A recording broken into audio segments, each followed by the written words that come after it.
In an unprecedented move, the state of Michigan is banning flavored e-cigarettes, the first state in the U.S. to do so. Governor Gretchen Whitmer claims e-cigarette companies are using flavors to sell to children and get them addicted to nicotine. The Michigan Health Department is issuing emergency rules to ban all sales and marketing of flavored vape products. Once the rules are filed, stores will have 30 days to comply.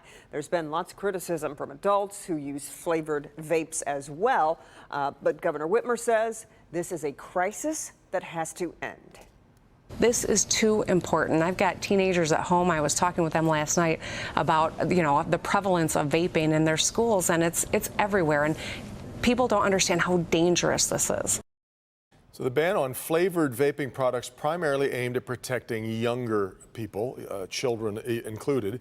Other harmful effects of vaping are becoming more and more apparent to us all the time. That's right, and Dr. Frank McGeorge is here to talk more about the serious health concerns being raised by health officials really everywhere, all across the country. Exactly, Devin and Kimberly. In fact, teen vaping in particular has become a really tragic offshoot of something that initially showed promise to help regular cigarette users quit using combustible tobacco. Unfortunately, vaping and e-cigarettes have become a problem as more and more people are picking up a different habit. My lungs feel like they're being crushed by like 20 pounds. Adam Hergenreiter is hooked up to a machine to help him breathe. The Illinois teen is one of the dozens hospitalized with lung injuries potentially linked to vaping. They told me if we didn't bring him in when we brought him in, his lungs would have collapsed and he would have died. Adam says he's been vaping for the last year and a half and ended up adding THC to the mix.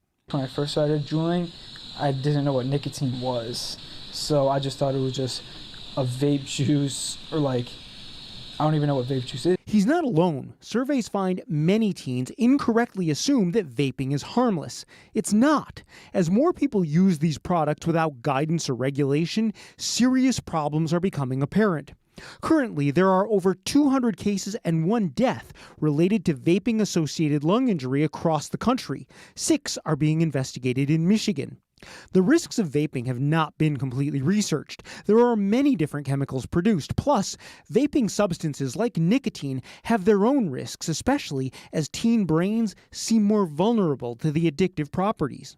As for Adam, it could take months for his lungs to recover. His parents want to warn others. It almost killed my son, and I'm not going to be silent.